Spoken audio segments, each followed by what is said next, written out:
දවසක් අද මම ඔයගොල්ලොන්ට කියලා දෙන්න යන්නේ proteus software එක use කරලා සරල පරිපථයක් නිර්මාණය කරගන්න විදිහ. හරි.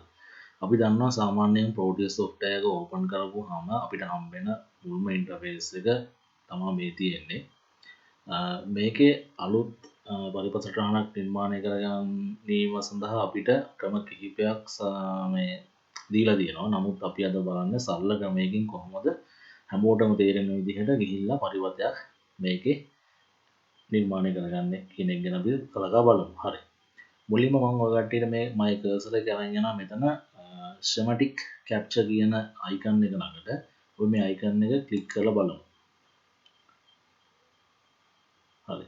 icon එක click කරපුවාම schematic capture කියලා අලුත් window එකක් open වෙනවා. අපිට අවශ්‍ය කරන පරිපථය ඇඳ ගැනීමට අවශ්‍ය වන කොටස තමයි මේ තියෙන්නේ. හරි. මුලින්ම මෙතන තියෙනවා ඉහළ icon පෙළියක් තියෙනවා. ඒ වගේම මේ පැත්තේ සිරස් අතරත් icon පෙළියක් තියෙනවා. අපි මේ icon ගැන අපේ ඉදිරියට එන වීඩියෝ වල වෙනම අපි කතා කරමු මොනවද මේ වගේ වෙන්නේ කියන එක ගැන. හරි.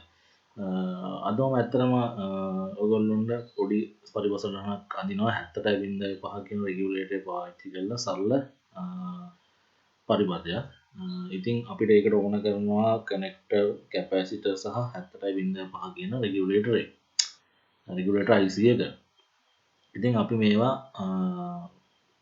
මේකට දාගන්න ඕන. ඒ කියන්නේ දාගන්න මේකේ ඇඳ ගන්න ඕන. ඉතින් මේකට ඇඳ ගන්න අපි ඒවා කොහෙන් හරි ගන්න ඕන.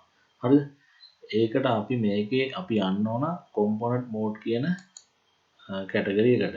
අපි එතන ක්ලික් කරලා ඊට පස්සේ මෙතන තියෙනවා pick device සහ library කියන එක තමයි මේකේ තේරුම. මේ P අකුරෙන් කියන්නේ pick device. අපි device එක ලබා ගන්නවා. L කියන්නේ library. එකට දාලා ගන්නවා library. හරිද? අපි මේ P කියන icon එක නේ මෙතන P කියන අකුර අපි බලමු ක්ලික් කරලා. එතකොට අපිට එනවා pick device කියන box එක යටතේ අපිට අවශ්‍ය කරන device එක මෙතනින් තෝරා ගැනීම හැකියාව තියෙනවා. අපි මෙතන මේ keywords කියන තැන අපිට අවශ්‍ය කරන උපාංග අපිට type කරන්න පුළුවන්. එතකොට මෙතන search වෙලා ඒ අවශ්‍ය කරන උපාංග ලයිස්තුව අපිට හම්බ වෙනවා. අපි එතනින් තෝරගන්න පුළුවන්. හරිද? අපි මුලින්ම අපි නිකන් අපි ගහමු මෙතන 78.5 කියලා. මෙන්න මේ වගේ අපිට 78.5ට අදාළ කරන ඒ කියන්නේ ඒකේ version තියෙනවනේ SMD device එතකොට true hole device අන්න ඒ වගේ අපිට list එකක් මෙතන හැදෙනවා. අපිට ඉතින් අපිට අවශ්‍ය මෙතන true hole device එකක් කියන මෙතන 78.5 analog කියන එක අපි double click කරනවා. එතකොට මෙන්න මෙතන අපිට පේනවා මෙන්න මෙතන 78.5 කියන අපේ part එක මෙතන වැටෙනවා. ඔයාලගේ display එකේ පෙන්වනවා. හරිද? ඊට පස්සේ අපි මෙතන ඕන කරනවා අපිට තව උන connector. හරිද? connector. මෙන්න මෙතන connectors කියන එක තෝරලා අපිට යන්න පුළුවන් මෙතන 2 pin connectors අපි terminal blocks ඕන. terminal box කියන කාණ්ඩ යටතේ තියෙන කොටසක් තමයි අපිට ඕන කරන්න. මෙතන terminal box කියන එකට ගියපුවම අපිට මෙතන පුළුවන් terminal box එක මොකක්ද? ඒ කියන්නේ මේකෙත් වර්ග තියෙනවා. terminal box block එකේ තියෙනවා 2 pin 3 pin එහෙම තියෙනවා. අපිට pin එක අනුව වෙනස් වෙනවා. අපි මෙතන අපි ගමු මෙතන M2 කියන terminal block එක. හරිද? මේ තියෙන M2 කියන terminal block අපි ඒක double click කරමු. හරි. ඊට පස්සේ අපි මෙතන යනවා capacitor වලට. cap කියලා ගහපුවම මෙන්න මෙතන එනවා capacitor කියන එක select කරා. ඊට පස්සේ අපි මෙතන යනවා මේ අපිට මෙතන පුළුවන් sub category එකේ මොන capacitor වගේද තෝරා ගන්න ඕන. ඊට අපිට මෙතන අගය ගහන්නත් පුළුවන්. හරිද? අපි මෙතන අපි සාමාන්‍යයෙන් type කරමු අපිට ඕන 10 UF එකක් ඕන 10 U කියලා ගහමු. ඒකල capacitor කියන එක select කරපුවම අපිට ඕන radial electrolytic. ඒකේ අපි 10 UF 16 volt කියලා ගමු. හරි. අපි ඒකත් double click කරමු. මෙතන හැදෙන්නේ පරිපථ සංකේතය. මෙතන හැදෙන්නේ PCB layout එක. හරිද? අපි footprint එක කියලා කියන්නේ. ඒක මම ඉස්සරහට ඔකට කියලා දෙන්න ඉදිරි වීඩියෝ වල. දැන් අපි මේ සරල පරිපථයක් නදින්නන්නේ. දැන් මේ ටික ප්‍රමාණවත්. හරිද? ඊට පස්සේ නැවත අපිට ඕන 10යි නැනෝෆැරඩ් එකක්. අපි 10යි N කියලා ගහමු. N කියලා capacitor කියන එක තෝරලා මෙතන අපි යමු polyester layer. එතකොට 10යි නැනෝෆැරඩ් capacitor ගන්න පුළුවන්. ඒකත් අරමු. ඊට පස්සේ output එකට අපි දාගමු 220 UF cap එක. 220 U. get capacitor කියන එක තෝරාවා ඊට පස්සේ radial electrolyte ඒකෙත් 220 අපි දාගමු 10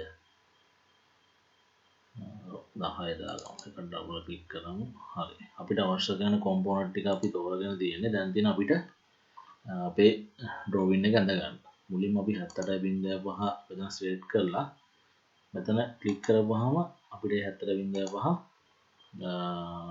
බලා ගන්න පුළුවන් මෙතෙන්ට ඇවිල්ලා තියෙනවා හරිද අපිට මේ මෙතන zoom in එකයි zoom out එක අපිට mouse එකේ මේ කරගන්න පුළුවන් මේ zoom in එකයි zoom out එක එහෙම නැත්නම් මෙන්න මෙතනට ගිහිල්ලා මේ ලකුණ වුවහම zoom in වෙනවා zoom out එක මේ ලකුණ වුවහම හරි ඊට පස්සේ අපිට දැන් මේ අපි දන්න 70.5ට 70.5ගේ මේ සංකේත තමයි මෙතන තියෙන්නේ මෙතන vi කියන්නේ v in කියන වෝල්ටේජ් එක in කරන්න ඕන මේ පින් එකට v out කියන්නේ වෝල්ටේජ් එක out කරන්න මේ පින් එකේ අපි මේකට මුලින් අපි දාගන්න අපි 10 යනවා කරත් කැප් එක හරිද ඒක රයිට් ක්ලික් කරලා අපිට rotate කියන්නේ අපිට rotate කරන්න පුළුවන් ඕන දිශාවකට අපි ඒක මෙහෙම තියා ගන්නවා මෙතන හරි දැන් ඊට පස්සේ අපි ඒකට මුලින් දා ගන්නවා 1000 UF එක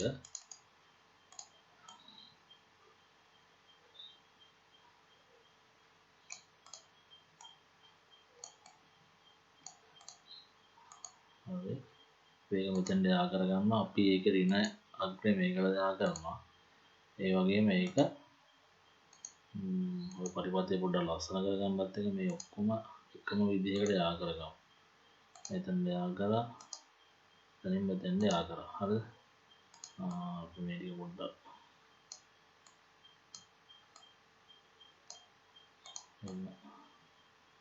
සම්මිතික වන ආකාරයට දාගමුකෝ නේ ඒතන පොඩි ලස්සනක් තියෙන්නේ ඊට අපිට කනෙක්ටර් එකක් ඕන කනෙක්ටර් එක අපි මෙන්න මේ ආකාරයට සම්බන්ධ කරගන්නවා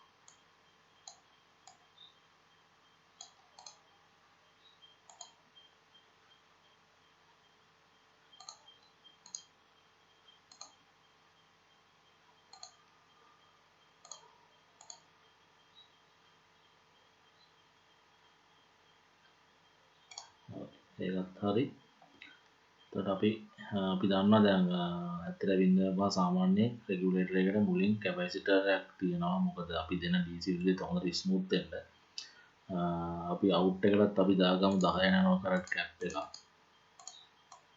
ඒක අපි මෙතන මෙහෙම දාගන්න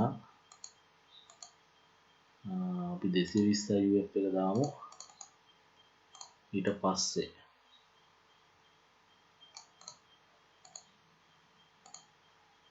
ඒකෙත් අර විදිහට පොඩ්ඩක් හරියට සම්මිතිකව ඇඳගමු ඒක මෙහෙම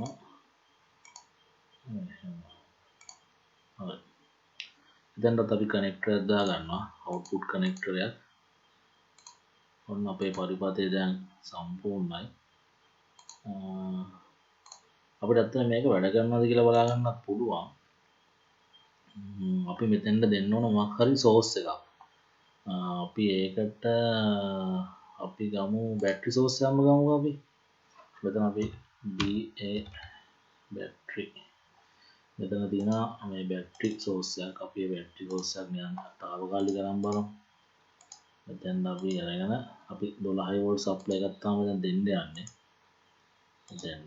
දැන් අපි මෙතන දැන් අවුට් එක 5 වෝල්ට්ද කියලා බලා ගන්නත් එපානේ අපි එතන දාගමු වෝල්ට් මීටරයක් අපිට බලා ගන්න පුළුවන් DC වෝල්ට් මීටරයක් DC වෝල්ට් මීටරයක් මම දාගන්නවා ධනාග්‍රයට සහ ඍණාග්‍රයට අපි දන්නවා DC වෝල්ට් මීටර සාමාන්‍යයෙන් සමාන්තරගතව හයි කරන්නේ ඇමීටර් ශ්‍රේණිගතව හයි කරන්නේ එකත් උඩට මතක තියාගන්න හරි අපිට මෙතන මේ ප්ලේ බටන් එක ඔබලා මේක ඇත්තටම වැඩ කරන පරිපථයද කියලා බලා ගන්න පුළුවන්. අපි ඇත්තටම මූලික කාර්යාවලිය ඉවරයි මෙතන. ඒ කියන්නේ අපි සරල පරිපථයක් ඇත්තටම මේක නිර්මාණය කරගත්තා. ඔයාලට පැහැදිලි වෙන්නේ නැති කොහොමද මම ලයිබ්‍රරි වලට පාර්ට්ස් වලට ගිහිල්ලා ඒ පාර්ට්ස් ටික අරගෙන මෙතන මේ අඳගත්තේ කියන එක. ඒ කියන්නේ වීඩියෝ එක බලනකොට ඔයාලට තේරෙනවා මම මෙතන පොඩි තව පොඩ්ඩක් එහාට ගිහිල්ලා ඔයාලට කියලා දෙන්නවා කොහොමද මේක සිමුලේට් කරලා ඇත්තටම මේක වැඩ කරන පරිපථයක්ද කියලා බලාගන්නේ කියන එක ගැන. අපි බලමු මේක පොඩක් ප්ලේ බටන් එක කරලා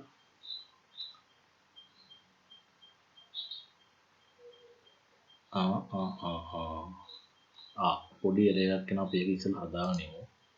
දැන් මේවා ඇත්තටම මෙන්න මේ කොටස් මේ TV lock M2 සහ TV lock J1 සහ J2 මේ සිමියුලේට් කරන පරිපථයට ඇඩ් කරලා නැහැ. අපි එහෙනම් ඒවා ටික ඇඩ් කරගන්න ඕන. අපි එතෙන් ගිහිල්ලා පැකේජින් ටූල් කියන එකේ නෑ. edit properties ගිහිල්ලා මේ exclude from simulation කියන එක ටික් එකක් දාන්න ඕනේ. අද ඔකට පොඩි අලුත් දෙයක් ඉගෙන ගන්නවා මේකත් එක්කම. හරි. අපි දැන් බලමු සිමුලේට් කරලා. J2 එකටත් ඒ විදිහම කරන්න ඕන. J1 එකට එහෙම විදිහ කරාම J2 එකටත් ඒ විදිහම කරන්න ඕන. ඒකත් හොඳම මතක තියාගන්න. අපි edit properties ගියා. අන්න මේකත් දාගත්ත ටික් එකක්. හරි. දැන් බලමු මොකද වෙන්නේ කියලා. මොකුත් වෙන්නේ නැද්ද දැන්?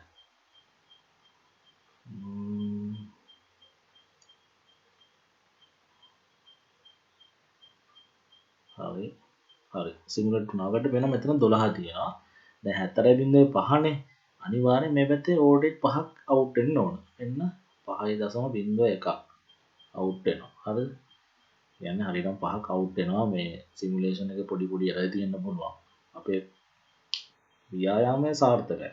අපි කරපු දේ සාර්ථකයි. ඒ හින්දා ඔන්න අපේ වැඩේ හරි.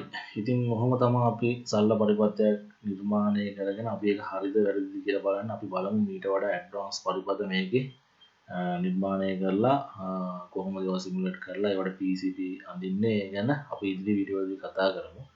මම හිතනවා කට්ටිය දෙයක් ඉගෙන ගන්න ඇති කියලා. හරි. අපි තවත් මේ වගේ වීඩියෝ එකකින් නැවත හමු වෙමු. එතකන් ඔයගොල්ලොන්ට සුබ දවසක්. නෙට් එකේ තොන තන වීඩියෝ තියෙනවා. ඒව බලලා තවදුරටත් මේ ගැන අධ්‍යයනය කරලා ඉගෙන ගන්න බලන්න. අපි ඊළඟ වීඩියෝ එකකින් ආයෙ පාරක් හම්බ වෙමු. සුබ දවසක් ඔයගොල්ලෝ හැමෝටම.